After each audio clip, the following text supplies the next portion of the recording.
नमस्कार, महाराष्ट्र के महानिर्णय में आपका स्वागत है। मैं हूं आपके साथ प्रीति रघुनंदन। प्रधानमंत्री नरेंद्र मोदी की अध्यक्षता में केंद्रीय मंत्रिमंडल ने पुणे मेट्रो रेल परियोजना के दूसरे फेज के तहत लाइन 4 और लाइन 4A को मंजूरी दे दी है। केंद्रीय रेल मंत्री अश्विनी वैष्णव ने इस फैसले की जानकारी दी। 28 एलिवेटेड स्टेशन के साथ कुल 31.636 किलोमीटर लंबी लाइन 4 और लाइन 4A पुणे में IT hubs, financial regions, educational institutions और रेजिडेंशियल एरियाज को जोड़ेगी। ये प्रोजेक्ट 9,857.85 करोड़ रुपए की अनुमानित लागत से 5 वर्षों में पूरा होगा। इसके अलावा केंद्रीय मंत्रिमंडल ने महाराष्ट्र के बदलापुर, कर्जत तृतीय और चतुर्थ रेलवे लाइन को भी मंजूरी दी है। केंद्र सरकार का यह फैसला महाराष्ट्र में लंबी रेलगाड़ियों और मालगाड़ी सेवाओं के लिए काफी महत्वपूर्ण होगा।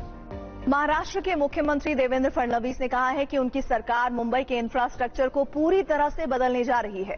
मुंबई के वर्ली डोम में India's international movement to unite nations यानी IIMUN के यूथ कनेक्ट कार्यक्रम में मुख्यमंत्री ने कहा कि सी लिंक का वर्सोवा दहिसर भायंदर तक विस्तार, दहिसर से नई link road, free flow bridge और कई टनल प्रोजेक्ट से मुंबई में ट्रैफिक की समस्या काफी कम हो जाएगी। हम लोग एक प्लान तैयार कर रहे हैं, पाताल लोक तैयार करने का। पाताल लोक का मतलब ये है कि मुंबई में कंप्लीट टनल्स का एक नेटवर्क हम तैयार करेंगे।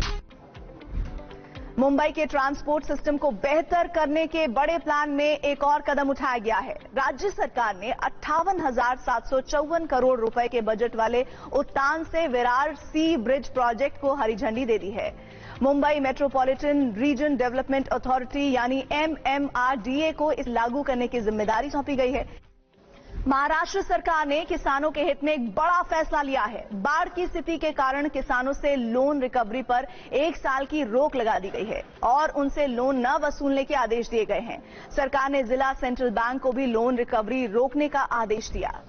महाराष्ट्र के मुख्यमंत्री देवेंद्र फडणवीस ने नागपुर बुक फेस्टिवल 2025 में 4 दिनों के 0 माइल लिटरेचर फेस्टिवल का उद्घाटन किया। मुख्यमंत्री ने कहा कि नागपुर एक समृद्ध सांस्कृतिक विरासत वाले शहर के रूप में जाना जाता है और देश को दिशा देने वाला एक सांस्कृतिक शहर है। उन्होंने कहा कि साहित्य महोत्सव के माध्यम से नागपुर के सांस्कृतिक ताने बाने में बड़ा बदलाव आएगा।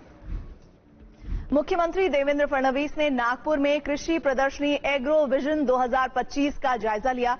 उन्होंने प्रदर्शनी में लगे कृषि उत्पादों और सहायक उद्योगों के हॉल का निरीक्षण किया और कृषि में आधुनिक तकनीक पर चर्चा की।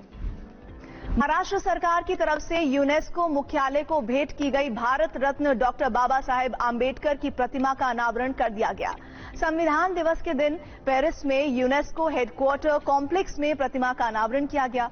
मुख्यमंत्री देवेंद्र फडणवीस ने इसे सभी भारतीयों के लिए गौरव का क्षण बताते हुए यूनेस्को से जुड़े सभी पदाधिकारियों और वरिष्ठ अधिकारियों को धन्यवाद दिया। महाराष्ट्र के टूरिज्म मिनिस्टर शंभूराज देसाई ने निर्देश दिया है कि गोराई टूरिस्ट स्पॉट के डेवलपमेंट के लिए इंटरनेशनल डेवलपर्स को शामिल किया जाए।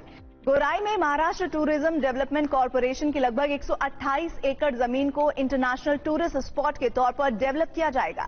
टूरिज्म, माइनिंग और ex serviceman welfare minister Shambhuraj Desai ने इस प्रोजेक्ट की समीक्षा की और काम में तेजी लाने के निर्देश दिए।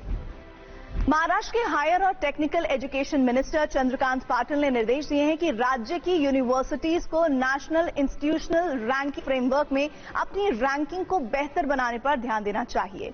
मिनिस्टर पाटिल की अध्यक्षता में मिनिस्ट्री में राज्य की यूनिवर्सिटीज की नेशनल और इंटरनेशनल रैंकिंग को बेहतर बनाने और स्टेट लेवल SIRF पोर्टल बनाने के बारे में एक रिव्यू मीटिंग हुई।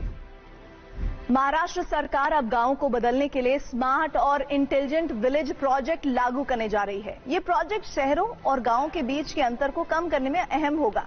इस प्रोजेक्ट को राज्य के 5 जिलों नागपुर, अमरावती, हिंगोली, पुणे और सिंधुदुर्ग के 75 गांवों में लागू किया जाएगा।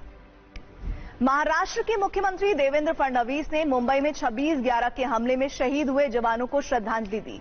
मुंबई पुलिस आयुक्त कार्यालय परिसर में स्थित शहीद स्मारक पर मुख्यमंत्री ने पुष्प चक्र अर्पित कर शहीदों को श्रद्धांजलि दी। मुख्यमंत्री ने शहीदों के परिजनों से मुलाकात भी की और उनके प्रति अपनी संवेदना व्यक्त की।